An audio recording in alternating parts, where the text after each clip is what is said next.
The State of the Union was yet another example of President Trump's tight control of the Republican Party, with constant standing ovations and near universal praise for the speech afterwards. But some anti-MAGA GOP members are starting to plot a comeback to push back against the president's power within the party. Here to break down the group's plan is the Hill's House leadership reporter Emily Brooks. She's also the author of The Movement, a weekly newsletter analyzing influences and debates on the right in Washington. Emily, thank you so much for joining us. Let's start with the anti-MAGA group itself, Our Republican Legacy. What is it and who's it made up of? Well, this is a group, it's a 501c4, so we don't know exactly who all of the donors are, but this is a group made up of a lot of the old school Republicans who were kind of pushed out of the party or left the infrastructure at least during Trump's rise to power. So this includes former Republican state chair of the state of Washington, Chris Vance, who I talked to. This includes Michael Steele, the former chair of the Republican National Committee, who's now an MS Now host.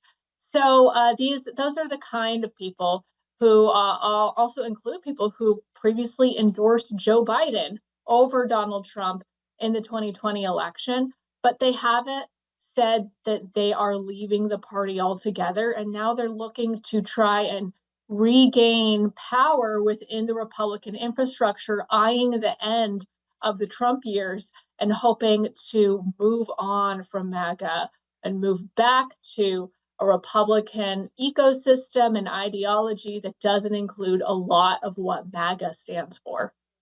You attended Our Republican Legacies conference on Friday. What did you hear and see regarding a plan to regain power within the GOP? Well, I'll be honest, I told this to a lot of people. This is going to be a pretty tough hill for them to climb. They don't have a lot of power in the party. And the number of people in this conference, there were only about 24 people in this conference room at a Residence Inn in National Harbor. There were more joining online. But right now, this group has 25 state chairs. Their goal is to create a sort of shadow RNC. So there is an infrastructure of people who will be elected to the lowest level Republican offices, the precinct level, and try and take back power and control in the party from the very, very bottom ground up. These are people who would have power to vote for what kind of delegates that they would want to have or nominating delegates. And so this is the exact kind of way that some of the MAGA people and back, in the early 2010s, the Ron Paul libertarian wing took control of some of their state parties. And so they are trying to use this same exact strategy to take back the party and have it stand for things that are like in strong support for NATO and international allies, free markets. They don't like the idea of tariffs, and some of the more constitutional principles, leaving a lot of these social issue decisions up to the states and not making this central to their identity. That is the kind of Republican that would be part of this group.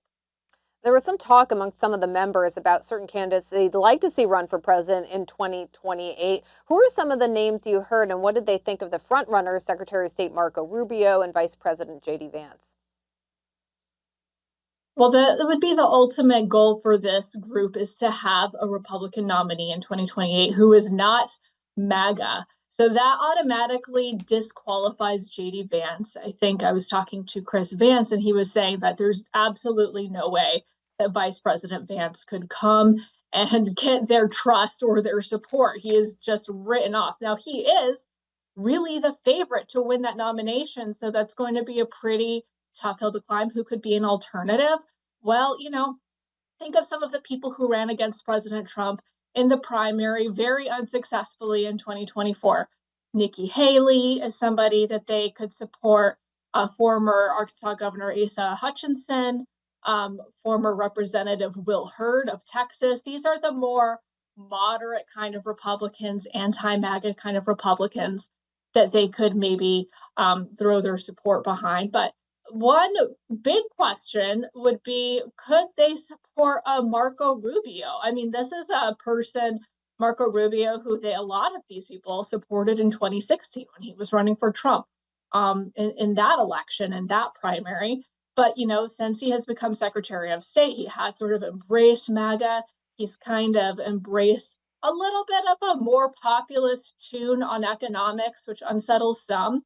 But he did have this speech at the Munich Security Conference this month, which encouraged a lot of people in this room because he was talking about the importance of having these international allies. But at the same time, he's going to have that Trump MAGA brand. And so that might be a bridge too far for some of them to support him. But it was pretty interesting to hear a little bit of the different opinions on him there.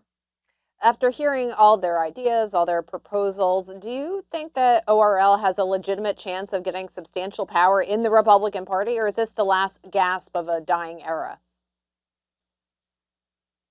Well, I don't want to say, of course, they can never regain power because, 10 years ago, there were a lot of people who didn't think that President Trump and the MAGA movement would have the kind of staying power, institutional power, ideological changes on the right that we have seen. And now it seems like it's going to be really hard to move on from that.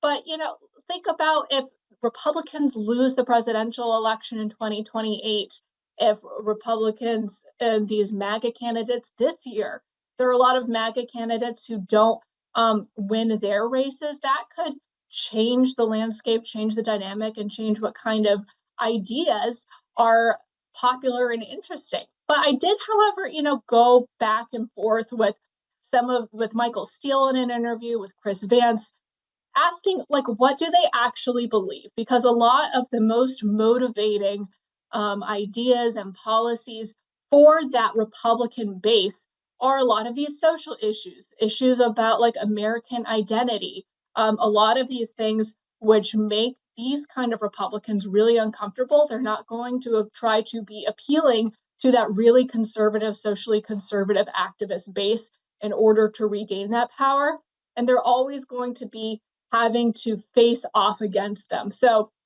in political parties, they're always on the ideological ends of the spectrum. On the far ends is where you see a lot of that energy, and a lot of the MAGA people would not want these kind of Republicans ever to come back into power in the Republican Party. So it's going to be a very tough task for them, but they are not ready to join the Democrats, and they're not ready to give up on the Republican Party just yet. That's all the time we have. But if you want to subscribe to Emily's newsletter, you can go to thehill.com/newsletter and click on the movement. Emily Brooks, thanks so much for joining us. Thank you.